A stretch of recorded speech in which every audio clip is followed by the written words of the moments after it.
Hello दोस्तों, मैं रामनिका गांधी। मैं एक होम्योपैथिक विशेषज्ञ हूँ। आज मैं बात करूंगी ऑटिज्म। ऑटिज्म एक न्यू डिसऑर्डर है। क्योंकि ये न्यू डेवलपमेंट डिसऑर्डर है, आजकल के समय में बहुत ज्यादा बच्चों में यह देखा जाता है। पहले के समय में ऐसी समस्या नहीं देखी जाती थी, लेकिन अभी के वक्त में बच्चों में बहुत ज्यादा इसके परसेंटेज हो गए हैं और उनके माता पिता बहुत ज्यादा डिप्रेस रहते हैं कि उनके बच्चे को ऑटिज्म है। ऑटिज्म यानी कि जिसे कहते हैं autism spectrum syndrome. Autism spectrum syndrome यानी कि यह जो है, आप इसे न्यूरो डिसऑर्डर बोल सकते हैं। यह अभी के समय में और कोरोना के टाइम के बाद से जो महिलाएं प्रेग्नेंट हुई थी, जिनके अभी बच्चे 2-3 साल 4 साल के 5 साल के हैं, उनमें यह डिसऑर्डर बहुत ज्यादा देखने को मिल रहा है। वैसे तो यह कुछ सालों से लगभग माहौल में है और हार्डली 9-10 साल से यह केस देखने को बहुत ज्यादा मिल रहे हैं। इसमें जो बच्चे हैं वो बहुत बच्चे हैं आई कांटेक्ट नहीं कर पाते। बहुत बच्चे को आप पुकार रहे होते हैं, वो आपकी बातों को सुन नहीं पाते, या कहें कि सुनते सब कुछ है, वो उसका रिप्लाई नहीं दे पाते। बहुत बच्चे बहुत ज्यादा उग्र दिखते हैं। कोई काम कर रहे हैं, दौड़ रहे हैं तो बस लगातार दौड़ रहे हैं। कुछ भी एक्टिविटी हो रही है तो वो लगातार उस एक्टिविटी में इन्वॉल्व है। आप इस तरह से पहचान सकते हैं कि इस बच्चे को ऑटिज्म है। इसे ADHD भी बोलते हैं।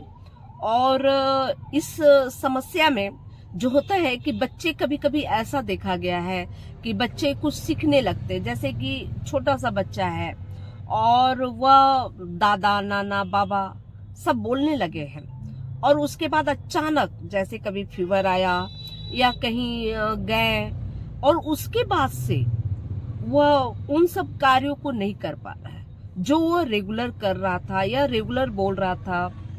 तो उसमें परिवर्तन आ गया है।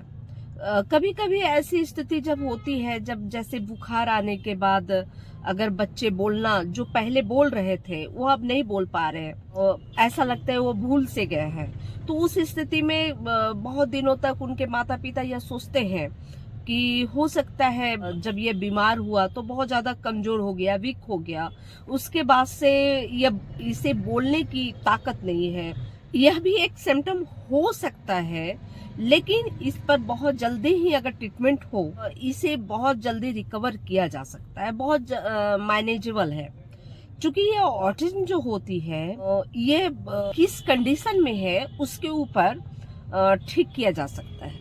अभी तो छोटे छोटे शहरों में भी ऑटिज्म के लिए बहुत सारे थेरेपी सेंटर खुल चुके हैं। आप इन थेरेपी सेंटर से ही जान सकते हैं कि बहुत ज्यादा पेरेंट्स इससे प्रभावित हो रहे हैं। बहुत ज्यादा बच्चे जो अभी के समय में जन्म ले रहे हैं, उनमें ऑटिज्म की समस्या बहुत ज्यादा देखने को मिल रही है। अब ऑटिज्म के जो मरीज होते हैं, जो बच्चे होते हैं, कई तरह से पाए जाते हैं। इसलिए होम्योपैथिक, जहाँ की मैं हमेशा बताती हूँ कि होम्योपैथिक जो दवाइयाँ होती है किसी भी बीमारी के लिए फिक्स नहीं होती। यानी कि एक ही बीमारी से पीड़ित कई मरीजों को अलग अलग दवाइयाँ दी जा सकती, और कभी कभी यह भी देखा जाता है कि एक ही तरह के साइन सिम्टम है, एक ही तरह की उनकी जो क्वालिटी है, जो पर्सनालिटी है वो एक ही तरह की है, जो हरकतें हैं वो भी एक ही तरह के हैं। तो दो ऑटिज्म के जो मरीज होते हैं, दोनों को एक ही दवा दी जा सकती है और ठीक की जा सकती है।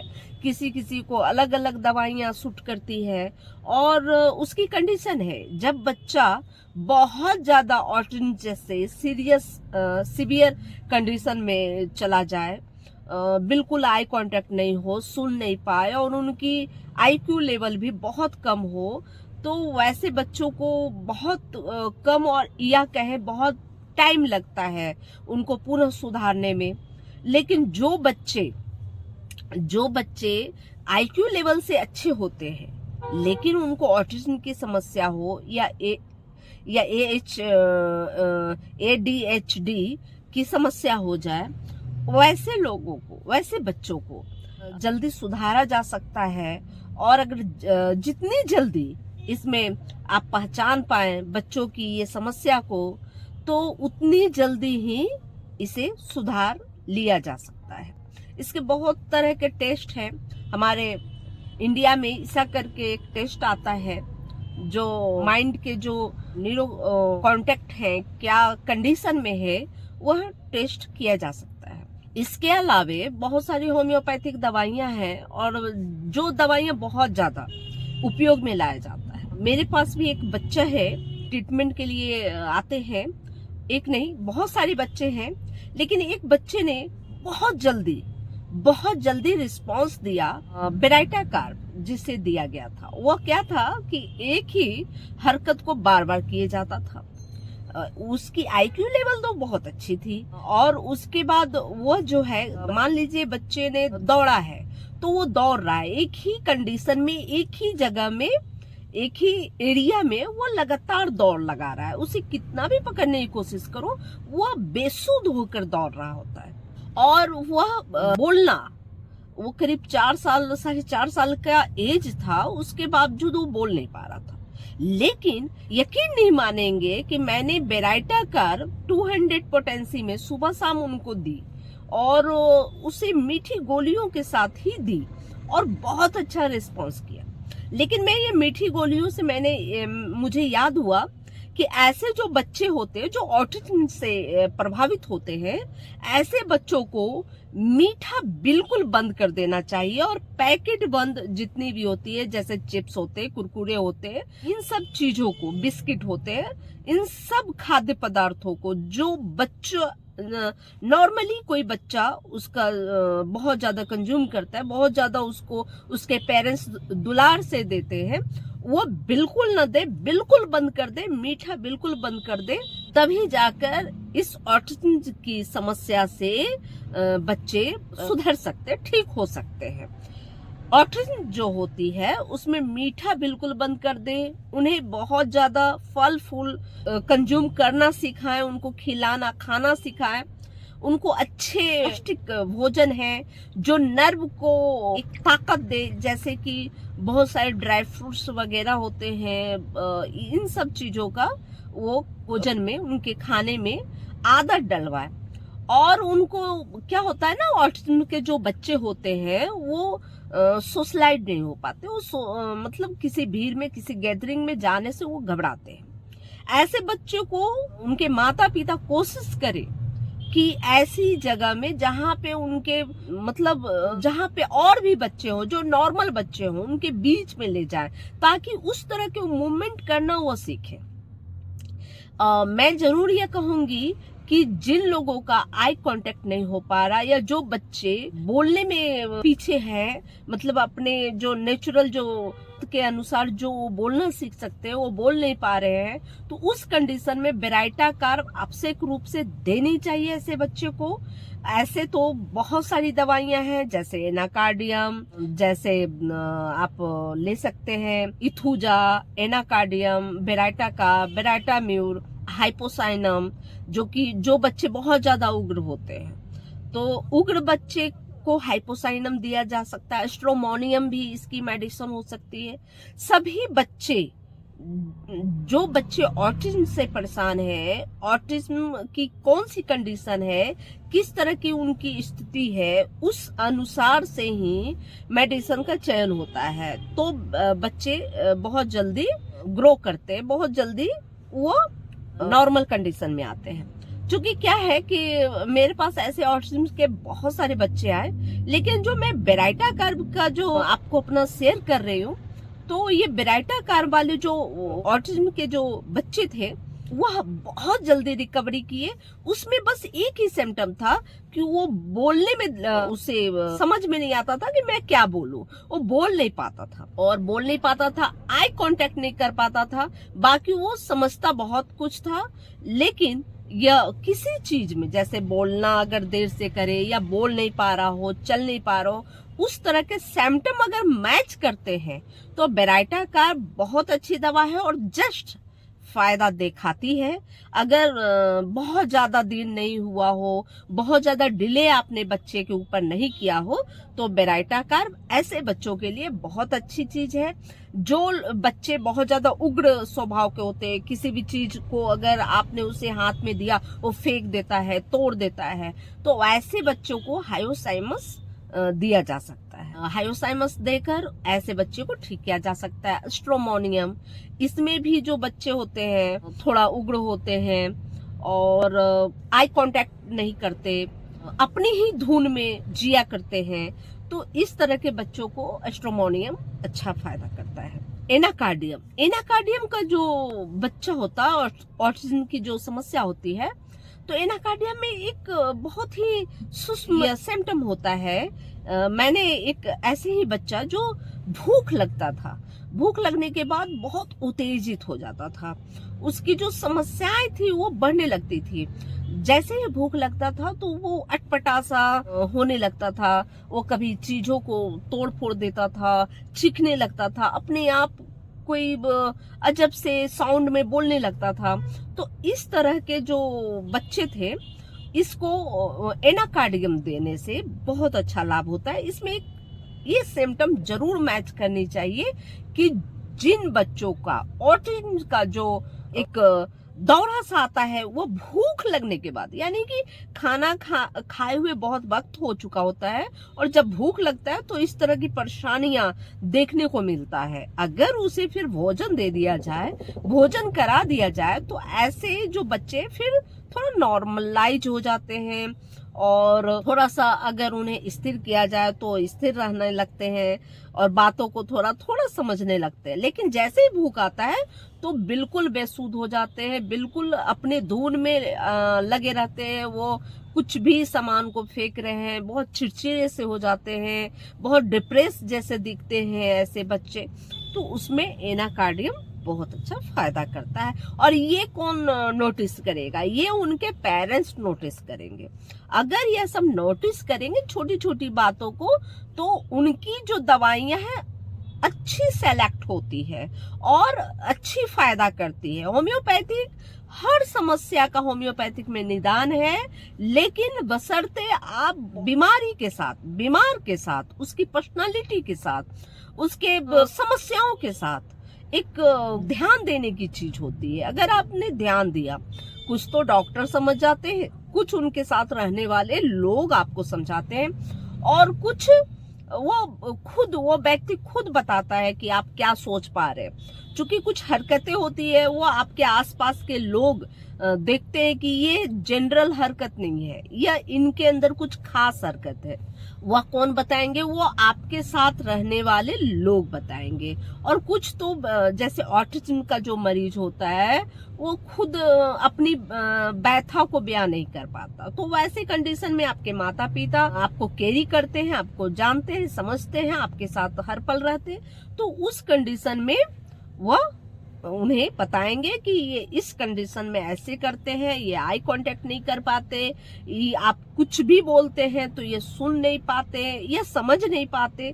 तो इस तरह की जो भी समस्याएं हैं जो ऑटिज्म से जुड़ी होती हैं, जो इस तरह के बच्चों से जुड़ी होती हैं, तो वह समस्याएं उनके माता पिता ध्यान देते हैं। और डॉक्टर से जब भी मिलने जाएं तो पहले अपने बच्चे को पूरा समझ ले, किस किस स्थिति में आपके बच्चे किस किस तरह की मुद्राएं बनाते हैं, तो वह सब अगर आप डॉक्टर को बताइएगा तो 100% आपकी ऑटिज्म की समस्या दूर होगी। हाँ, यह चीज जरूर है कि 100% का मतलब यह नहीं है कि हर बच्चे बिल्कुल जल्द ही ठीक हो जाए। जैसे मैंने बेराइटा कार्ब बहुत खुशी खुशी मैंने बताया कि बेराइटा कार्ब का जो ऑटिज्म का जो पेशेंट था, मेरा जो बच्चा था, वो बहुत जल्दी ही, यानी कि करीब करीब वो 20 दिन की ही मेडिसिन से वो रिकवर हो गया। तो उस तरह से हर बच्चा नहीं रिस्पॉन्स करेगा। हो सकता है आपने ऑटिज्म की समस्या को समझने में टाइम लगा दिया, हो सकता है आपने बहुत देर कर दिया, पहले कुछ एलोपैथिक जो है डॉक्टर के संपर्क में गए, कुछ ऐसे थेरेपी सेंटरों के चक्कर लगाए, तो उसके बाद आपको कहीं से पता चला कि होम्योपैथिक में इसका ट्रीटमेंट है, तो होम्योपैथी डॉक्टर से मिले। तो हो सकता है बहुत डिले हो गया, हो सकता है आपने जो बच्चे की जो कंडीशन है, जो प्रक्रिया है, वो आपने नहीं ठीक से बताया, या हो सकता है इसकी जानकारी आपको बहुत बाद में पता चली, स्वयं ही बहुत बाद में पता चली। तो उस स्थिति में थोड़ा पेशेंस रखना होता है, डॉक्टर को समझना होता है, डॉक्टर को समझाना होता है। अगर एक बार में आपको कुछ फर्क नहीं नजर आया तो 2 बार, 3 बार, 4 बार जरूर जाएं और बार बार डॉक्टर बदलने से बचें। क्योंकि ऐसा होता है कि कभी कभी कोई प्रक्रिया अगर तुरंत ही नहीं आती तो हम क्या करते हैं, 2, 4, 5 दिन दवाइयां देते हैं और उसके बाद फिर से दूसरे डॉक्टर के पास चेंज करते हैं। अक्सर ऐसा देखा जाता है। तो ऐसा नहीं है, आप पहले डॉक्टर सेलेक्ट कीजिए, डॉक्टर अच्छे सेलेक्ट कीजिए जो आपको वक्त देता हो, समझने के लिए वक्त देता हो, और पद्धति अच्छे से सेलेक्ट कीजिए कि ये समस्या जो है किस पत्ती में ज्यादा फायदा देगी। जैसे कि ये दिल दिमाग की जो बीमारियां मानी जाती है, जो साइकोलॉजिकल जो बीमारियां समझी जाती है, जो मानसिक बीमारियां समझी जाती है, उसमें होम्योपैथिक बहुत ज्यादा हेल्पफुल है। तो आप होम्योपैथी के तरफ आपको जानी चाहिए, क्योंकि यह होम्योपैथिक जो पत्ती है उसमें बहुत जल्दी ही इसका सॉल्यूशन होता है। हाँ, थेरेपी भी उसमें सहयोग करती है, और थेरेपी तब सहयोग करती है जब होम्योपैथिक ट्रीटमेंट चल रहा होता है। ऐसा नहीं कि सिर्फ थेरेपी ले तो आप सुधर सकते हैं। हाँ, बहुत सारी ऐसी चीज होती है, कुछ एक्टिविटी आपको घर में करनी होती है, पेरेंट्स को देनी पड़ती है। जैसे कि एक्टिविटी क्या मैं बताई कि ऐसे बच्चों को बार बार नॉर्मल बच्चों के साथ रखा जाए, उनके साथ खेलने के लिए उनको बैठाया जाए, या वो बच्चे खेल रहे हो तो वहां पे ले जाके दिखाया जाए। ऐसे बच्चे जाना तो नहीं चाहते, लेकिन उनको ले जाया जाए, उनकी आदत बनाई जाए, उनके सोने जागने की एक फिक्स टाइमिंग रखी जाए, और इसमें माँ बहुत ज्यादा हेल्पफुल हो सकती है। इसके बाद जो खाने का है, जो फूड का है, इसमें बहुत ज्यादा ध्यान रखना है कि बच्चे को स्वीट नहीं देना, बिल्कुल मीठा बंद कर देना, बिल्कुल भी, और पैकेट बंद तो बिल्कुल नहीं देनी चाहिए। तो यह बच्चा जल्दी रिकवर होगा।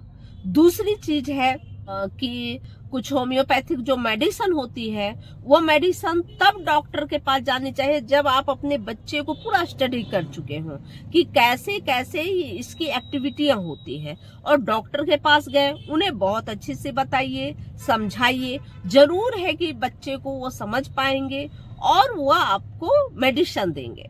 अगर फर्क थोड़ा कम नजर आया तो इसकी सूचना डॉक्टर को दे, और अगर कुछ समझ में नहीं आ रहा तो 1 बार 2 बार जरूर उनसे इस बात पर डिस्कशन करें, ट्रीटमेंट कराएं, और बार बार इधर उधर भटकने के बजाय एक जगह ही ध्यान केंद्रित करें। बहुत ज्यादा अगर डॉक्टर खुद बोलते हैं कि या मुझसे समझ में नहीं आ रहा कि इन्हें कौन दवाई दे, तो जाकर आप जो है कि दूसरा डॉक्टर चेंज कर सकते हैं।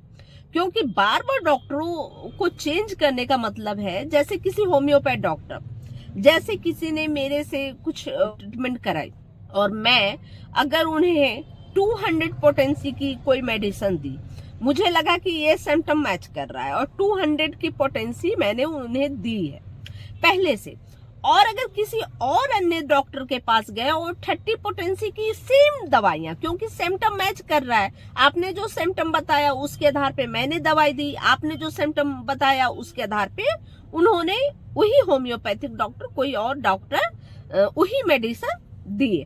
तो क्या होता है ना कि वो 30 पोटेंसी दे रहे हैं, मैंने 200 दिया, तो वो दवाई उन पे असर नहीं करेगी। हाँ, यह हो सकता है कि मान लीजिए कि मैं 200 चला रही थी, तो ऐसे कंडीशन में अगर कोई अन्य डॉक्टर के पास जाते हैं और 1 इम्पोर्टेंसी चला देते हैं, हो सकता है 1 पोटेंसी जो 1 M की जो उन्होंने डाला, हो सकता है ये तुरंत उनके शरीर पे असर कर जाए और तुरंत समस्या सॉल्यूशन हो जाए।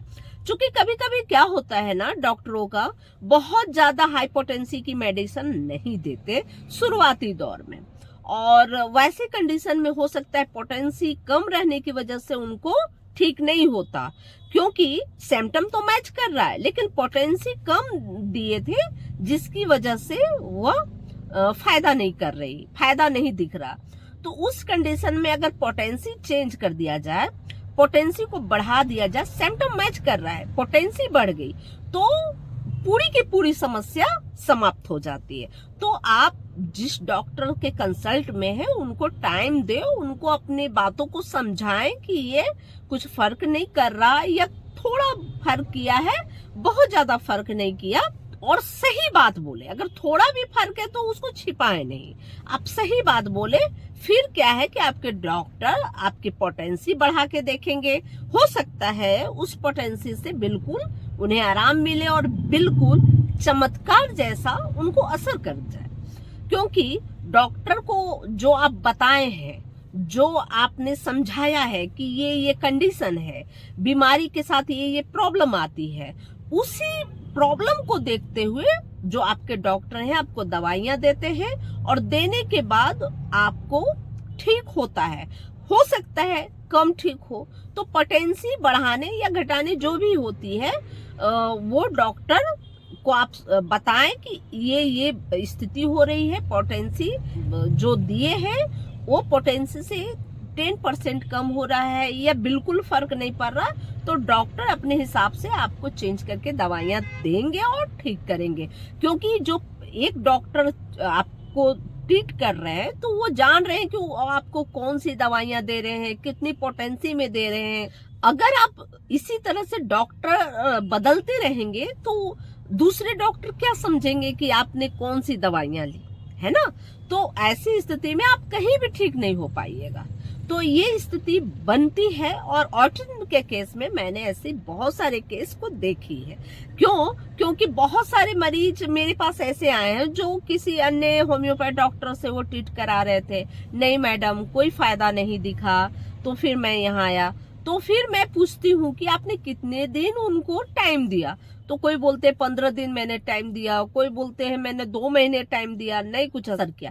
खैर जो 2 महीने टाइम दिए तो चलो मान लेते हैं, लेकिन जो 15 दिन में आ गए वह मुझे भी लगता है कि मुझे समझ में नहीं आता कि आपने क्यों डॉक्टर बदला। पहले तो डॉक्टर आप सही देख कर जाए, आप यह एकदम बिल्कुल फिक्स कर ले कि डॉक्टर समय देते हैं, डॉक्टर आपकी बातें सुनते हैं, डॉक्टर आपको बहुत ज्यादा आपसे पूछते हैं, सवाल पूछते हैं। तो कभी कभी लोग घबरा भी जाते हैं कि इतना सवाल क्यों पूछते हैं। लेकिन होम्योपैथिक एक ऐसी सिद्धांत है जिसमें सवाल पूछना जायज है, सवाल पूछेंगे ही डॉक्टर, और जितना सवाल पूछेंगे, जितना वक्त आपको देंगे, समझिए कि उसी डॉक्टर से आप ठीक होने वाले हैं।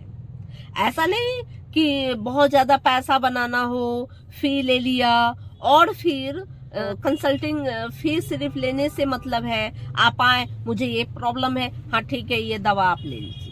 तो ऐसे डॉक्टर संभवतः उतना ज्यादा ठीक नहीं कर सकते। हो सकता है जो दवाइयां उन्होंने फिक्स कर ली अपने दिमाग में और लिख दिया, हो सकता है वो दवाइयां आपको कभी कभी 100 में 2 व्यक्ति को ठीक भी लगे, लेकिन ज्यादातर मामलों में वो दवाइयां असर नहीं करती। क्योंकि पूरा आपको समझने की कोशिश नहीं की है आपके डॉक्टर। इसलिए हमेशा याद रखें, ऐसे डॉक्टर के संपर्क में जाएं जो आपको टाइम दे, आपको समझे, आपसे पूछताछ करे। और हो न हो वो दवाइयां इतनी पूछताछ के बाद दे रहे हैं तो आवश्यक रूप से वो दवाइयां आपके लिए है। हाँ, उनको वक्त देना जरूरी है। अगर कम फायदा किया तो उनको बताएं कि थोड़ा कम असर कर रहा है, तो हो सकता है वो पोटेंसी बढ़ा कर देखे ताकि आपको पूरी की पूरी समस्या सॉल्व हो जाए। यह जानकारी अच्छी लगी तो लाइक जरूर करें, कमेंट करें, और अगर आपने अभी तक सब्सक्राइब नहीं किया है मेरे चैनल को तो सब्सक्राइब जरूर करें, शेयर करें अपने दोस्तों, अपने स्वजनों को, ताकि उनको भी हेल्थ से जुड़ी हुई समस्या में लाभ मिल सके और वो ठीक हो सके। यह जानकारी अच्छी लगी तो लाइक करें, कमेंट करें, शेयर करें, ठीक हो सके। जय हिंद, जय भारत।